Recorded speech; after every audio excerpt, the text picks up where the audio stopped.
మిత్రులారా, నిన్న ఒక హేయకరమైన చర్య నిర్మల్ జిల్లాలో చోటు చేసుకుంది. ఆ చర్య ఏంట్రా అంటే, దేశానికి అన్నం పెట్టే అన్నదాతలైన రైతుల పట్ల హత్యాయత్నం కేసులను నమోదు చేసింది ప్రస్తుత ప్రభుత్వం. విషయం ఏంట్రా అంటే, నిర్మల్ జిల్లాలో నిర్మిస్తున్న ఒక ఇథనాల్ ఫ్యాక్టరీ, దాన్ని పంట పొలాల మధ్యలో నిర్మిస్తున్నారు. సో అక్కడి స్థానిక రైతాంగం ఆ ఇథనాల్ ఫ్యాక్టరీకి వ్యతిరేకంగా పోరాట గళాన్ని గతం నుంచి కూడా వినిపిస్తూనే వస్తున్నారు. అయితే వారి యొక్క పోరాటాలలో భాగంగా నిన్న కొన్ని కార్యాచరణలు వాళ్ళు తీసుకున్నారు. ఆ కార్యాచరణలో భాగంగా ఆ ఇథనాల్ ఫ్యాక్టరీ ఎక్కడైతే నిర్మాణం జరుగుతుందో దానికి సమీప ప్రాంతంలో ఒక వంట వార్పు కార్యక్రమం చేశారు. అలాగే శాంతియుతంగా వారి నిరసనను కూడా తెలియజేశారు.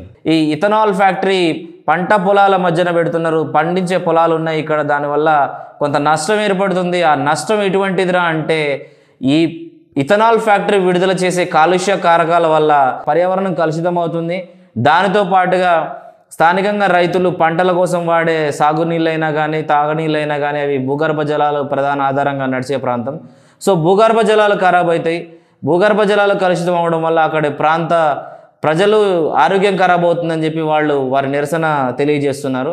ఆ నిరసన తెలియజేస్తున్న క్రమంలో ఏదైతే ఇథనాల్ ఫ్యాక్టరీ యాజమాన్యం ఉందో ఆ యాజమాన్యం రైతుల పట్ల అత్యంత కఠినంగా కేసులు ఇవ్వడం జరిగింది. పోలీసుల కంప్లైంట్లు ఇవ్వడం జరిగింది.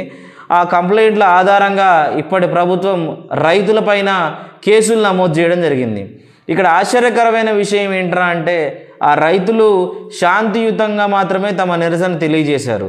శాంతియుతంగా నిరసన తెలియజేసిన చోట వారిపైన నమోదు చేసిన సెక్షన్లు అన్నీ నాన్ బెయిలబుల్ సెక్షన్స్, అంటే వారికి బెయిల్ కూడా రాదు అరెస్ట్ చేస్తే. సో అక్కడి రైతాంగం ఈ గవర్నమెంట్ యొక్క ఈ చర్య వల్ల అనేక ఆందోళనకు గురవుతున్నారు. ఎప్పుడొచ్చి అరెస్ట్ చేస్తారో తెలియదు, ఏ టైంలో పోతామో తెలియదు, బెయిల్ ఇస్తారా ఇవ్వరా తెలియదు. కానీ వారు ఈ నిరసనలు తెలియజేసేది కేవలం ఆ ప్రాంతపు ప్రయోజనాలు కాపాడుకోవడం కోసం, ఆ ప్రకృతిని కాపాడుకోవడం కోసం. అయితే మిత్రులారా, సంఘంలో భావ ప్రకటన హక్కు అని ఒకటి ఉంటుంది, నిరసన తెలియజేసే హక్కు ఉంటుంది. ఈ రెండు హక్కులు అక్కడ ప్రివేల్ అయినాయని మనం చెప్పుకోవచ్చు. అయితే ఎటువంటి హింసాత్మకమైన చర్యలు చేయకుండా శాంతియుతంగా నిరసన తెలియజేస్తున్న రైతుల పట్ల ఈ ప్రభుత్వం హత్యాయత్నం కేసులు నమోదు చేయడం అనేది చాలా హేయమైనది.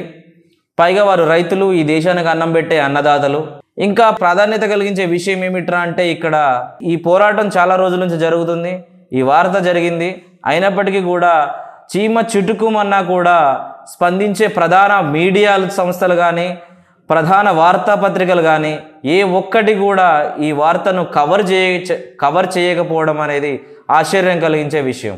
ఏది ఏమైనప్పటికీ ఈ ఇథనాల్ ఫ్యాక్టరీ యొక్క పూర్వాపరాలు పరిశీలించి దానిపైన విశ్లేషణలు చేసే మేధావులు ఎవరైనప్పటికీ, ఎంతమంది ఉన్నప్పటికీ, ఈ ప్రాంతపు ప్రయోజనాల దృష్ట్యా, అక్కడి పర్యావరణ ప్రయోజనాల దృష్ట్యా ఈ సమస్య పట్ల వారు స్పందించవలసిన అవసరం ఎంతైనా ఉంది.